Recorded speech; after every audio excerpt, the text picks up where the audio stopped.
मैं doctor Sangeeta Sinha, associate professor zoology. आज हम बात करेंगे कशेरुक जंतुओं के बारे में।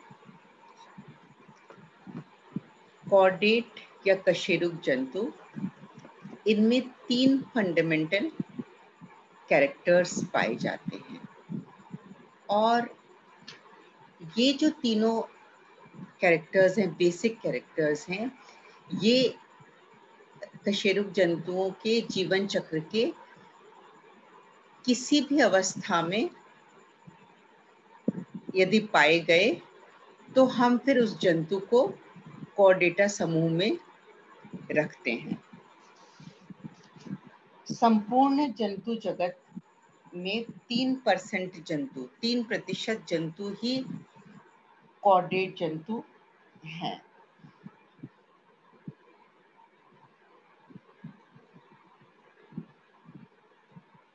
और ये जो हम अभी 3 फंडामेंटल कैरेक्टर्स की बात कर रहे हैं, ये कैरेक्टर्स हैं dorsal hollow tubular nerve cord, यानी कि पृष्ठीय खोखली तंत्रिका तंत्र, नलिकाकार तंत्रिका तंत्र।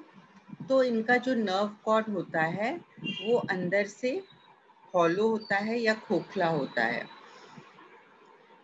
और ये जो नर्वस सिस्टम होता है, इनका जो नर्व कॉर्ड होता है कॉर्डेट्स का, ये पृष्ठीय भाग पर स्थित होता है, शरीर के पृष्ठीय भाग पर स्थित होता है। जैसे कि अगर हम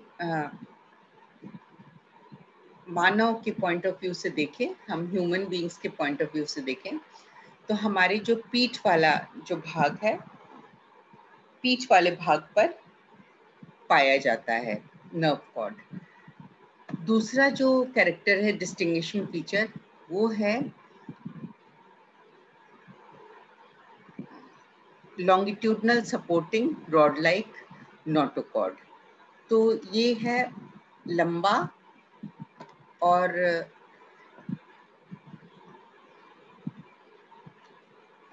आधार प्रदान करने वाला सपोर्टिंग नोटोकॉर्ड, और ये रॉड लाइक होता है, ये खोखला नहीं होता, अंदर से ट्यूबुलर नहीं होता है।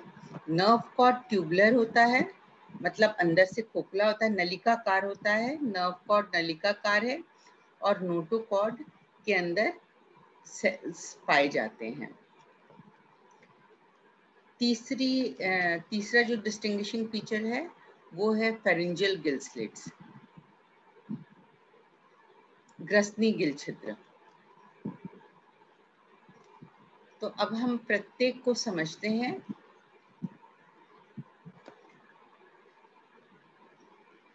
कि ये इनकी संरचना क्या है और इनका फंक्शन क्या है। डोर्सल हॉलो नर्व कॉर्ड, तो पृष्ठीय खोखली संरचना नर्व कॉर्ड।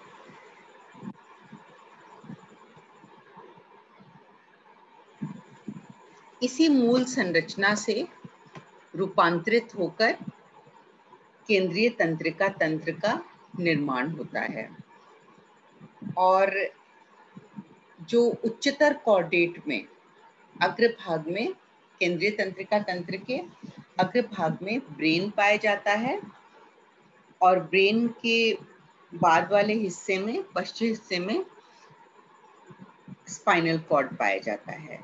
तो बेसिकली ये यही संरचना है पृष्ठीय खोखली नर्व कॉर्ड, जो कि उच्चतर जो कॉर्डेट होते हैं, बहुत अत्यधिक जो डेवलप्ड होते हैं कॉर्डेट जंतु, उनमें केंद्रीय तंत्रिका तंत्र में रूपांतरित हो जाता है। ये नर्वस सिस्टम हॉलो ही होता है, अंदर से खोखला ही होता है, चाहे कितने भी उच्चतर, चाहे वो जो कॉर्डेट जंतु है वो किसी भी लेवल का हो, मैमल ही क्यों ना हो, और पृष्ठीय भाग में ही स्थित होता है।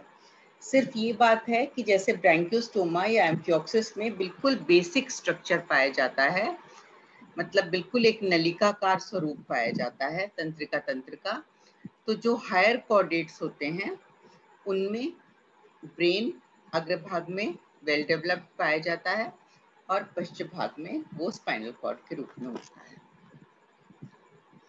और नर्व कॉर्ड जो है ये या नर्वस सिस्टम जो है किसी भी जंतु का, वो एक्टोडर्मल संरचना होती है, एक्टोडर्म से डेवलप होती है। तो न्यूरल प्लेट बन जाता है और न्यूरल प्लेट से फिर नर्व कॉर्ड नाम की संरचना डेवलप होती है।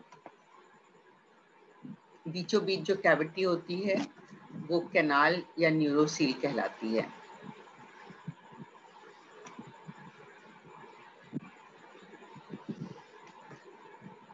दूसरी हम संरचना पर आते हैं, नोटोकॉर्ड। नोटोकॉर्ड खोखली संरचना नहीं है और ये आधार प्रदान कर सपोर्टिव स्ट्रक्चर है। ये सपोर्टिव स्ट्रक्चर है। यह एक जैसे मोटी रस्सी हो तो उसके जैसी फ्लेक्सिबल संरचना होती है। इसमें लचीलापन होता है, मतलब बिल्कुल जैसे छड़ के जैसी संरचना नहीं है ये, कि इसको हम मतलब मोड़ नहीं सकते। ये लचीलापन है पर बहुत मजबूत संरचना है, लचीली है संरचना पर मजबूत संरचना है।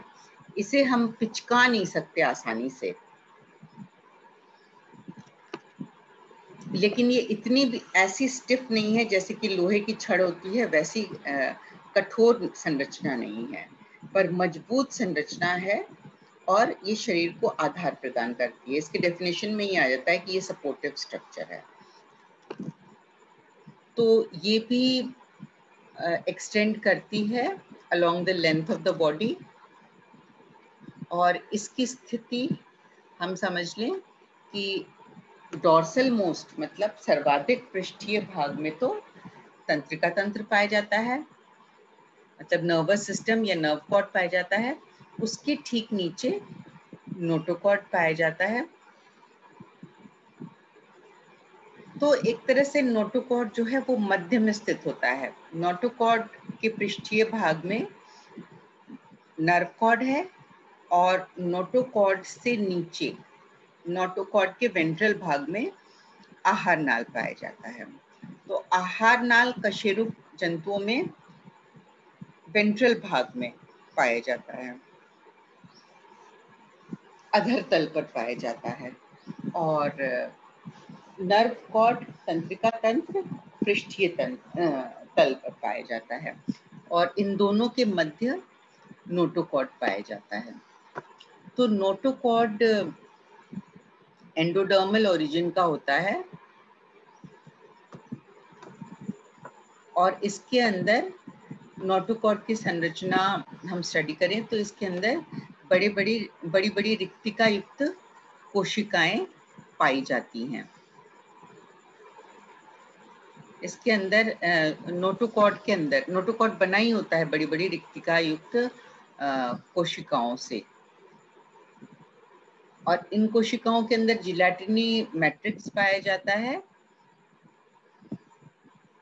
ये कोशिकाएं सराउंडेड रहती हैं बाह्य फाइब्रस और इससे अंदर एक इलास्टिक शीथ द्वारा। तो ये जो नोटोकॉर्ड है ये आइडेंटिफाइंग फीचर है कॉर्डेटा संघ का।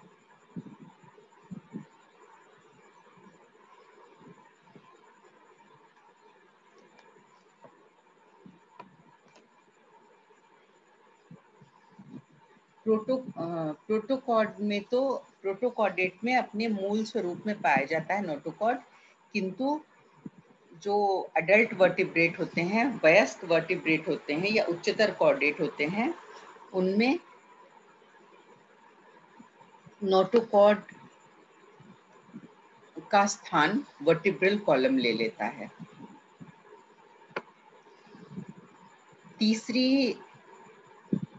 तीसरा जो आइडेंटिफाइंग फीचर है कॉर्डेट जंतुओं का वो है फेरिंजियल गिल स्लिट। सभी कॉर्डेट जंतुओं में उनके किसी न किसी जीवन की अवस्था में ग्रसनी गिल छिद्र पाए जाते हैं। ग्रसनी हमें पता है कि आहार नाल का हिस्सा है, और ये जो ग्रसनी हम देख सकते हैं, मतलब अभी भी प्रैक्टिकली जो मछलियां होती हैं वो गिल्स द्वारा ही रेस्पिरेशन करती हैं, तो उनमें अभी भी ग्रसनी तो उनमें मछलियों में छिद्रित होता है, और भी कई अन्य जीवों में ग्रसनी छिद्रित पाया जाता है। लेकिन यदि हम स्वयं का देखें या उच्चतर कॉर्डेट्स का देखें, जो टेरेस्ट्रियल कॉर्डेट्स होते हैं, उच्चतर कॉर्डेट्स होते हैं, उनमें हम पाएंगे कि ये जो ग्रसनी है वो एडल्ट्स में छिद्रित नहीं होता है, और पूरा का पूरा जो श्वसन, पूरी की पूरी जो श्वसन प्रक्रिया है वो एरियल रेस्पिरेशन से के द्वारा ही संपन्न की जाती है।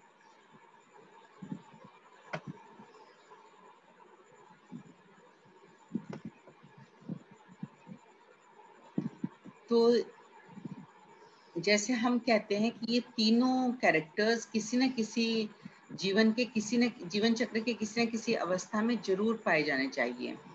तो जो बिल्कुल उच्चतर कॉर्डेट है, जैसे हम मानव का लें एग्जाम्पल, तो बिल्कुल अर्ली जो एम्ब्रियोनिक स्टेज होती है उसमें ग्रसनी छिद्रित होती है, लेकिन ये जो छिद्र है ये तुरंत बहुत जल्दी लुप्त हो जाते हैं।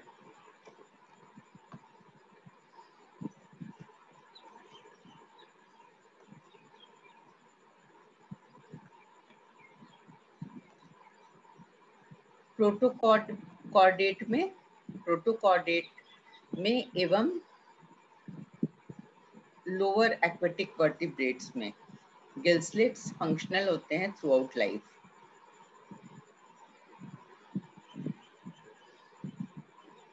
तो ये जो तीनों फीचर्स हैं ये सभी कॉर्डेट जंतुओं के बिल्कुल अर्ली एम्ब्रियोनिक स्टेजेस में अवश्य रूप से पाए जाते हैं।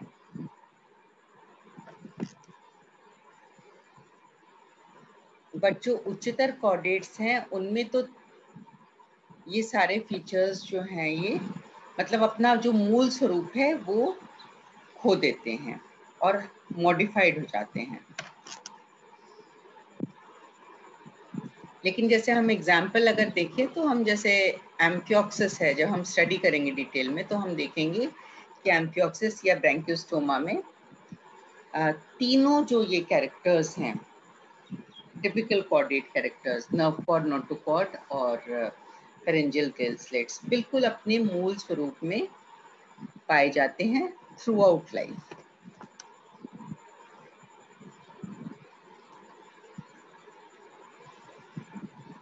अब हम देखते हैं फाइलम कॉर्डेटा का क्लासिफिकेशन किस प्रकार है। तो सबसे पहला 4 सब फाइलम्स में फाइलम कॉर्डेटा को डिवाइड किया गया है: हेमिकॉर्डेटा, यूरोकॉर्डेटा, सेफेलोकॉर्डेटा, वर्टिब्रेटा। सब फाइलम हेमिकॉर्डेटा ये आप लोगों ने सेकेंड ईयर में इनवर्टिब्रेट्स में भी पढ़ा होगा। तो ये इसको कहीं ना कहीं बीच में पाया जाता है, कॉर्डेटा और नॉन कॉर्डेटा के मध्य पाया जाता है, क्योंकि इसके जो कॉर्डेट कैरेक्टर्स हैं जैसे कि नोटोकॉर्ड, तो वो रियल नोटोकॉर्ड नहीं माना जाता है, किंतु इसमें फेरेंजियल गिल स्लिट्स पाए जाते हैं और नर्वस सिस्टम का भी वो स्वरूप नहीं होता जैसा कि एक टिपिकल कॉर्डेट जंतु में होना चाहिए।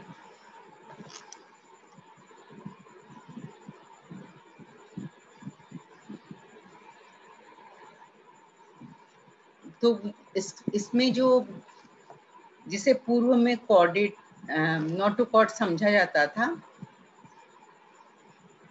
वो अब मान लिया गया है कि वो नोटोकॉर्ड नहीं है,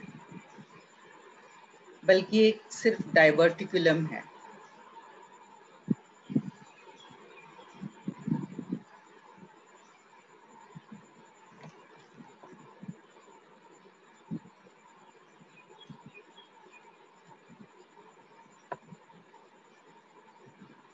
कॉर्डेटा को हम बेसिकली दो हम ग्रुप्स में डिवाइड करते हैं। एक्रेनिया, इसे हम प्रोटोकॉर्डेटा भी कहते हैं, क्रेनिएटा, इसे हम यूकॉर्डेटा भी कहते हैं। तो अभी तक हमने पढ़ा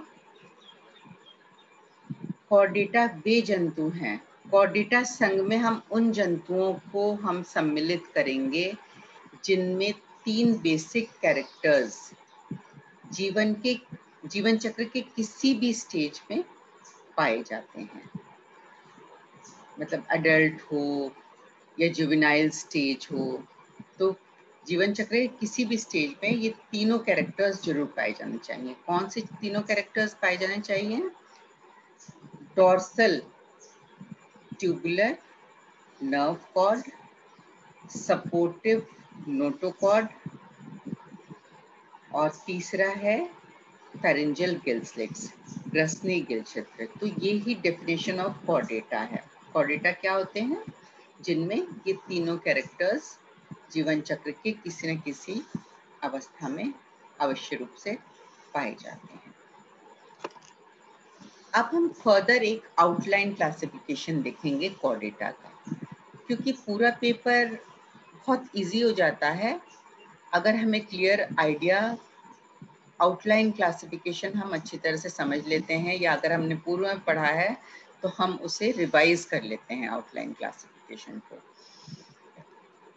तो फाइलम कॉर्डेटा को हम 2 ग्रुप्स में डिवाइड करते हैं। एक्रेनिया, नाम से ही हम देख सकते हैं यहाँ पे क्रेनियम या स्कल एब्सेंट है। एक्रेनिया विदाउट क्रेनियम और स्कल, इन्हें हम प्रोटोकॉर्डेटा भी कहते हैं। दूसरा ग्रुप है क्रेनिएटा या यूकॉर्डेटा। तो एक्रेनिया या प्रोटोकॉर्डेटा कौन से एनिमल होते हैं? इनको, ये सारे के सारे मेराइन हैं और अपेक्षाकृत बहुत छोटे आकार के होते हैं। इनको हम लोअर कॉर्डेट्स हम नाम देते हैं। तो ये समुद्री छोटे आकार के लोअर कॉर्डेट्स होते हैं, जिनमें कि स्कल या क्रेनियम नहीं पाया जाता, अनुपस्थित होता है। साथ ही इनमें वर्टिब्रल कॉलम, जॉज, जबड़े और ब्रेन, ये तीनों भी अनुपस्थित होते हैं। तो छोटा सा ग्रुप है, 2000 स्पीशीज सिर्फ पाए जाते हैं इसमें, और इसके अंतर्गत 3 सब फाइलम रखे गए हैं: हेमिकॉर्डेटा, यूरोकॉर्डेटा और सिफेलोकॉर्डेटा। हेमिकॉर्डेटा अभी हमने थोड़ी देर पहले भी पढ़ा था। हेमिकॉर्डेटा क्या है? मतलब वो बॉर्डर लाइन पर आते हैं कहीं ना कहीं इन्वर्टिब्रेट और कॉर्डेट्स के मध्य। इनमें जो, जिसे पहले नोटोकॉर्ड समझा जाता था, जिस संरचना को, अब ये मान लिया गया है कि वो नोटोकॉर्ड नहीं है।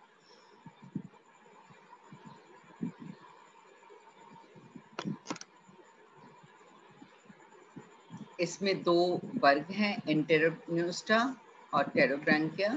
एंटेरोन्यूस्टा में पॉपुलर स्पीशीज बेलोनोग्लॉसस है, जो कि आप लोगों ने पढ़ा होगा पूर्व में। टेरोब्रैंकिया का एग्जाम्पल है रैप्डोप्लूरा।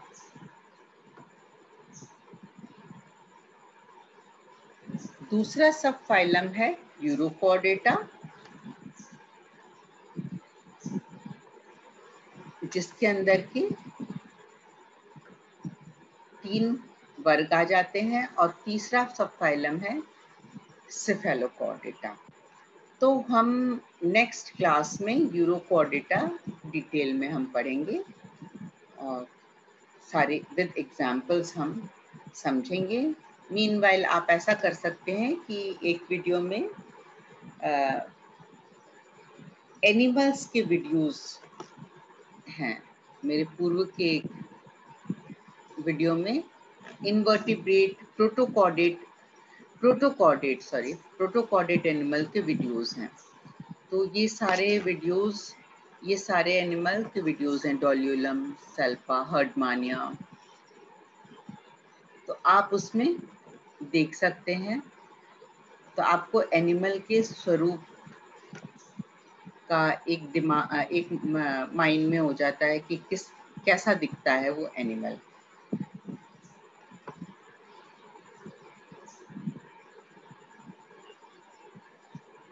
And meanwhile you can do this. आप ये कर सकते हैं कि आपके चारों ओर जो भी कॉर्डेट जंतु हैं, तो उनकी आप अपने फ़ोन से किसी भी तरह से फ़ोटो क्लिक करने की कोशिश करें, और आप अपनी बुक की हेल्प से, इंटरनेट की हेल्प से पता लगाएं कि उसका नाम क्या है और उसके कैरेक्टर्स क्या हैं। उसको हम सिस्टमेटिक क्लासिफिकेशन में हम कहाँ रखेंगे, जो भी क्लासिफिकेशन ट्री है हम उसे कहाँ रखेंगे, कौन से फाइलम में, कौन से वर्ग में हम रखेंगे, और किन कैरेक्टर्स के आधार पे हम रखेंगे।